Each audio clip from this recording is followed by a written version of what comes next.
Has Harry Reid come completely unhinged? It all started when the Senate's top Democrat called Obamacare horror stories lies. I never said a word about any of the examples that Republicans have given regarding Obamacare and how it's not very good. Then last week, he tried to say that never happened. We heard about the evils of Obamacare, about the lives it's ruining, in Republican stump speeches and in ads paid for by oil magnates, the Koch brothers. Lies distorted by the Republicans to grab headlines. So it looks like he was just lying about the lie part. Well, pile on top of that, the recent allegations he's been funneling campaign cash to his granddaughter in the form of gifts. Joining us right now to look into his harried past is editor-in-chief of the Washington Free Beacon, Matthew Continetti. Matthew, good morning to you. Good morning.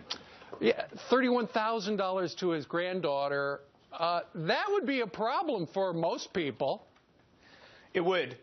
If you're a Senate Majority Leader, however, it's not illegal. And so what Harry Reid was doing was using campaign contributions to his account and then using that money to pay for jewelry. He said he was giving these gifts to his supporters, to his friends.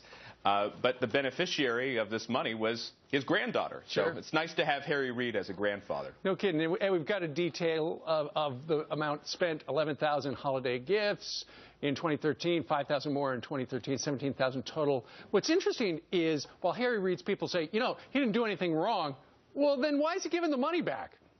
That's right. When it first came out last week, in the midst of Harry Reid saying that billionaires are rigging the system to benefit and their friends, when this news came out, Harry Reid said he did nothing wrong, but at the same time he's saying that he was going to reimburse his campaign. So there's a real contradiction between those two statements. Which is it? No kidding. You have also written a great column talking about how Harry Reid's sons, who are all attorneys, lobbyists, they've had a pretty sweet ride, haven't they? That's right. I mean, we've known since at least 2003, when the Los Angeles Times first reported that Reid's 4 sons and his son-in-law are all lawyers in Nevada, and they all work for firms that represent clients that just happen to benefit from some of the earmarks and legislation Harry Reid has passed during his years in Congress. So once again, when you talk about rigging the system for yourself, I think Harry Reid can just look in the mirror. Sure.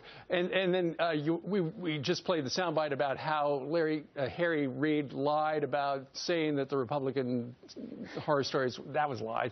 And then, you know, Mitt Romney's a felon, never paid taxes, Koch brothers are un-American. And then last week he said, you know, the reason old people can't apply online is because they just don't get it. You say what's at play here is he is becoming unhinged because he's the Senate Majority Leader and his majority could be slipping away. That's right. No, I think Harry Reid has backed himself into a corner. He's been the Majority Leader in the Senate since 2007, after the 2006 election. And now he sees his majority in real threat, Steve. And so I think we can expect more of these increasingly unhinged statements from him as Election Day approaches. Well, the good thing about it is he gives us plenty to talk about. Matthew Continetti, thank you very much for joining us live from D.C. Thank you. All right. It's coming up.